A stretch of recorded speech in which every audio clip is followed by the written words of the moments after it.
Hai, apa kabar semuanya? Semoga kabar Anda baik-baik saja. Terima kasih karena sudah memberikan support dan juga kesetiaan Anda untuk membangun channel Codot Film. Yuk kita lanjutkan alur ceritanya, sambil siapin kopi dan cemilan, setting suara volume full. Gasken. Wang Chen. Xiao Yan tersenyum sedikit saat dia melihat wajah cantik itu, dipenuhi dengan ketidakpercayaan. Suaranya menjadi jauh lebih lembut saat dia dengan lembut bertanya, "Apakah kamu baik-baik saja?" Masalah-masalah itu saat itu benar-benar lenyap saat Mystic Cloud Sect telah bubar. Xiao Yan bukanlah orang yang berpikiran sempit. Dia secara bertahap melupakan masalah itu. Ketika dia mengingatnya sekarang, dia hanya bisa menggambarkannya sebagai kesembronoan masa muda. Nalan Yanran juga sedikit terkejut dengan cara lembut Xiao Yan berbicara. Dia jarang melihat Xiao Yan berbicara dengannya dengan cara yang begitu tenang. Lagi pula, dia menyadari masalah dan bahaya apa yang terjadi pada pria sombong ini. "Saya baik-baik saja, terima kasih." Mata cantik Nalan Yanran berkedip sedikit saat dia menggelengkan kepalanya dan dengan lembut menjawab. Sepertinya teman ini benar-benar ingin bertingkah seperti pahlawan yang menyelamatkan kecantikan. Ekspresi ketiga pria berpakaian kuning itu tenggelam ketika mereka melihat Xiao Yan mengabaikan mereka sejak awal. Orang yang menyebut dirinya Huang Tian sebelumnya menghadapinya dengan suara suram. Enyah. Xiao Yan tidak mengalihkan matanya sedikit pun saat dia berbicara dengan lembut. Setelah itu, dia perlahan berjalan ke sisi Nalan Yanran dan melirik energi berwarna hitam yang terjalin di sekitar tubuhnya. Dia tanpa sadar tertawa dengan suara dingin yang lembut, afinitas kegelapan Douki benar-benar langka. Namun, Anda benar-benar meluncurkan serangan diam-diam meskipun kekuatan Anda. Ini benar-benar agak menghina. Xiao Yan meraih pergelangan tangan seputih salju Nalan Yanran setelah mengucapkan kata-kata itu. Gumpalan api hijau giok muncul di ujung jarinya sebelum ditembakkan dengan cara seperti kilat. Di hadapan jari Xiao Yan yang cepat dikibaskan, energi berwarna hitam yang terjalin di sekitar tubuh Nalan Yanran tampak seperti salju yang bertemu api saat meleleh dengan cepat. Pria dengan pakaian kuning tua di cabang pohon menyipitkan matanya saat dia melihat Xiao Yan di bawah. Ini terutama terjadi ketika dia melihatnya dengan mudah mengeluarkan energi berwarna hitam di tubuh Nalan Yanran, menyebabkan matanya tanpa sadar menyusut sedikit lagi. Saat energi berwarna hitam di tubuhnya perlahan menghilang, Nalan Yanran juga sekali lagi memulihkan kebebasannya dan dengan lembut membuka telapak tangannya. Melihat ini, Xiao Yan juga buru-buru melepaskan tangannya. Dia baru saja akan berbicara ketika ekspresi Nalan Yanran sedikit berubah. Dia buru-buru berteriak, "Hati-hati!" Xiao Yan, yang menghadap Nalan Yanran, tersenyum. Dia segera membalikkan tubuhnya dan penguasa beratnya muncul di tangannya. Penguasa berat mengandung angin kencang saat diayunkan dengan keras. Retak. Penguasa hitam itu dengan keras menghancurkan 3 tombak panjang. Kekuatan yang kuat menghancurkan tombak panjang menjadi beberapa bagian. Melihat ini, kejutan muncul di hati Huang Tian dan 2 lainnya. Mereka membuang gagang tombak di tangan mereka dan dengan cepat menarik kembali. Mata Xiao Yan dengan acuh tak acuh menyapu mereka bertiga. Penguasa berat di tangannya dimasukkan ke dalam tanah.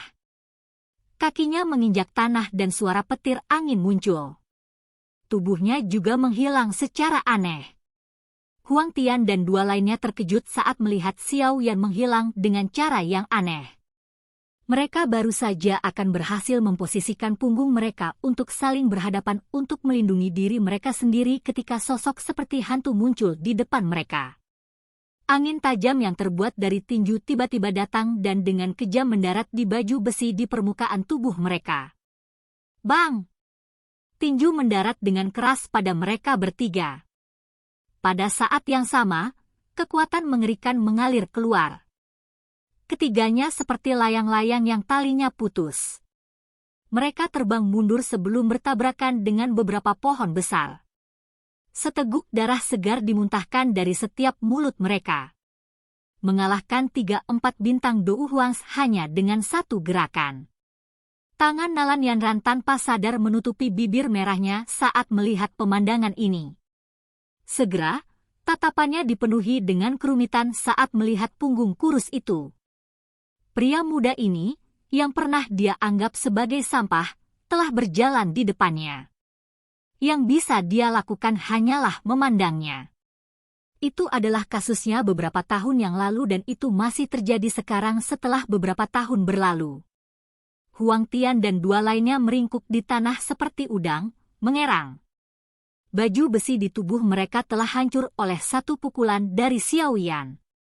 Mereka tidak bisa mengerti kenapa mereka bahkan tidak bisa menahan pukulan dari bocah ini dengan kekuatan mereka. Sepertinya seseorang hampir tidak bisa menemukan orang bahkan di seluruh wilayah utara Central Plains yang bisa melakukan ini. Orang di depan mereka, dari mana asalnya? Tepuk tangan! Tepuk tangan tiba-tiba datang dari cabang pohon di atas.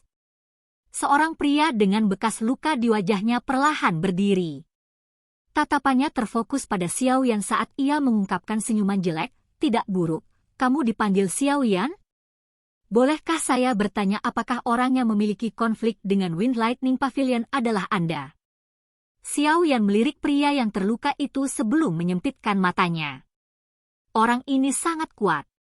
Ada perbedaan besar dalam kekuatan antara dia dan ketiganya sebelumnya. Xiao Yan, hati-hati. Dia sangat kuat. Tangan Nalan Yanran dengan lembut memberi isyarat ke kabut tebal, dan sosok putih melintas dan muncul. Setelah itu, ia menerkam kepelukannya, berubah menjadi rubah putih yang lucu. Dia berbicara dengan suara khawatir sambil memeluk rubah putih ini. "Mengapa mereka menyerang Anda?" Xiao Yan mengangguk dan bertanya. "Ada labirin alami di luar gunung mata surga.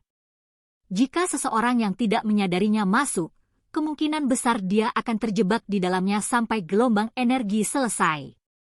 Rubah putih psikis milikku ini kebal terhadap labirin. Seseorang akan berhasil keluar dari labirin jika mengikutinya. Mereka menyerang saya karena mereka ingin merebut rubah putih itu." Tangan Nalan Yanran dengan lembut mengusap bulu lembut rubah putih saat dia menjelaskan dengan lembut. Xiao Yan baru tiba-tiba mengerti setelah mendengar ini. Tidak disangka bahwa sebenarnya ada labirin di depan. Untungnya, dia tidak menerobos masuk secara acak. Jika tidak, bahkan dengan persepsi spiritualnya, kemungkinan dia akan terjebak untuk waktu yang lama. Hal yang benar-benar tidak bisa dia buang sekarang adalah waktu. Saya tidak tertarik dengan rubah putih Anda. Saya tidak membutuhkan hal seperti itu. Namun, ketiga orang ini membutuhkannya. Pria dengan bekas luka pisau berbicara dengan acuh tak acuh. "Aku memiliki persahabatan lama dengan seseorang dari gerbang roh dasar. Dia telah menginstruksikan saya untuk membawa orang-orang ini ke depan labirin sebelum kami pergi. Metode saya adalah rahasia faksi dan tidak dapat dibagikan dengan orang lain. Oleh karena itu, saya hanya dapat menemukan rubah putih psikis untuk memimpin mereka. Kami tidak akan menyerahkan White Fox kepadamu. Silahkan pergi." Xiao Yan tersenyum sedikit ke pria yang terluka itu saat dia berbicara. "Aku, Wang Chen, bukanlah seseorang yang bisa dengan mudah diberangkatkan." Pria yang terluka itu membuka mulutnya dan menyeringai. Ada perasaan pekat yang samar di dalamnya. "Wang Chen?" "Wang Chen dari Paviliun Musim Semi Kuning." Nalan Yanran tanpa sadar berseru ketika kata-kata itu terdengar. Wajah cantiknya juga sedikit berubah. "Paviliun Musim Semi Kuning?" Xiao Yan juga kaget. Segera dia tersenyum. Dia telah bertemu orang-orang dari 3 dari 4 paviliun di sepanjang jalan, dan bertanya-tanya kapan dia akan bertemu seseorang dari apa yang disebut Paviliun Bintang Jatuh. "Xiao Yan, kenapa kita tidak menyerahkan rubah putih itu pada mereka? Wang Chen ini sangat haus darah. Apalagi dia sangat kuat. Kemungkinan dia sudah menjadi puncak kelas Dou Huang. Menurut rumor, dia pernah bertarung dengan beberapa iblis tua kelas Dozong dan tidak mati. Nalan Yanran menggigit bibir merah bawahnya dengan bagian belakang giginya. Dia berjuang sejenak sebelum akhirnya berbicara dengan ragu-ragu. Dia tidak ingin menyeret Xiao Yan ke dalam kekacauan ini. Bagaimana kita melewati labirin tanpa rubah putih? Xiao Yan menoleh dan menatap Nalan Yanran. Dia tampaknya menyadari kekhawatirannya saat dia menyeringai dan berkata, "Tenang, serahkan dia padaku." Nalan Yanran tercengang saat melihat senyum pemuda itu. Untuk beberapa alasan yang tidak diketahui, hatinya merasakan perasaan yang kuat dan aman. Yang bisa dia lakukan hanyalah menganggukkan kepalanya dengan lembut. "Kamu bisa melupakan rubah putih. Jika Anda menginginkannya, kami hanya perlu melihat apakah Anda memiliki kemampuan." Senyum di wajah Xiao Yan menjadi jauh lebih redup. Tangannya perlahan meraih penguasa Xuan berat di sampingnya saat dia berbicara. Senyum di wajah Wang Chen tanpa sadar menjadi lebih padat setelah mendengar kata-kata Xiao Yan. Siapapun yang mengenalnya tahu bahwa setiap kali dia tersenyum bahagia, adalah saat niat membunuh di dalam hatinya menjadi sangat padat. "Saya telah bertemu dengan Tanging dari Paviliun 10.000 Pedang belum lama ini dan bertukar pukulan dengannya. Dia mengatakan akan ada orang yang lebih menyenangkan untuk diajak bermain di belakang. Saya pikir dia sedang membicarakan Anda." Wang Chen perlahan menurunkan tangannya. Energi padat berwarna hitam dengan cepat bertahan di atasnya. Dia menatap Xiao Yan saat lidah merah cerahnya menjilat bibirnya. Sesaat kemudian, matanya tiba-tiba berubah gelap. "Kalau begitu, izinkan saya untuk melihat apakah Anda bermain dengan menyenangkan seperti yang dia jelaskan." Tubuh Wang Chen tiba-tiba berubah menjadi garis hitam yang keluar setelah kata-katanya terdengar. Dalam sekejap mata, dia muncul di depan Xiao Yan. Tinjunya, yang ditutupi dengan energi hitam, membawa angin berdarah saat menghantam hati Xiao Yan tanpa gerakan mewah. "Hati-hati!" Nalan Yanran buru-buru mengingatkan saat melihat Wang Chen tiba-tiba menyerang. "Bang!" Sosok hitam melintas dan berdiri di depan Xiao Yan seperti perisai dengan cara seperti kilat. Tinju itu segera menghantamnya, mengeluarkan suara yang dalam. "Tangan mengikis mayat!" Tinjunya dengan cepat menyebar dan berubah menjadi semacam warna hitam gelap yang meresap. Anehnya melewati penguasa besar dan menuju tenggorokan Xiao Yan. Lintasan serangan Wang Chen agak aneh. Itu bergoyang di sekitar, tampak seperti boneka kayu yang tidak dikendalikan. Itu tidak tampak cepat, tapi itu menyebabkan seseorang memiliki perasaan aneh karena kesulitan menghindarinya. Tatapan Xiao Yan dengan saksama memperhatikan tangan hitam pekat yang dengan cepat diperbesar di matanya. Sesaat kemudian, matanya membeku. Api hijau giok melonjak ke tinjunya tanpa ragu-ragu sebelum dia mengeluarkan pukulan. Ledakan! Tinju itu mengenai tangan hitam pekat dengan cara yang sangat akurat. Api panas menyebabkan tangan Wang Chen mengeluarkan asap putih pekat. Dalam menghadapi api surgawi, sifat korosif dari afinitas kegelapan Wang Chen, Du Qi sama sekali tidak efektif. Tabrakan kuat itu menghasilkan gelombang udara yang kuat yang menyebar dengan keras. Itu menghantam pohon-pohon besar di dekatnya sampai batangnya patah. Dengan demikian, tanah menjadi berantakan total. Api surgawi. Pertukaran tinju berlanjut sesaat sebelum ekspresi Wang Chen berubah. Kakinya buru-buru ditarik ke belakang dan Du Qi di dalam tubuhnya melonjak. Segera, dia mengeluarkan gumpalan kecil api hijau giok dari telapak tangannya. Ekspresinya berangsur-angsur menjadi suram saat melihat nyala api itu. Jari Xiao Yan menjentikan penguasa Xuan berat, mengembalikannya ke cincin penyimpanannya. Dia melirik Wang Chen. Orang ini memang kuat. Namun, dia tidak terlalu menjadi ancaman dari sudut pandang Xiao Yan. Meskipun afinitas kegelapan Du Qi aneh dan tidak dapat diprediksi, itu sangat ditekan dalam menghadapi api surgawi. Jika mereka benar-benar bertarung, Xiao Yan yakin dia memiliki 70% untuk membunuh orang ini. Wang Chen tersenyum dengan cara yang gelap dan dingin.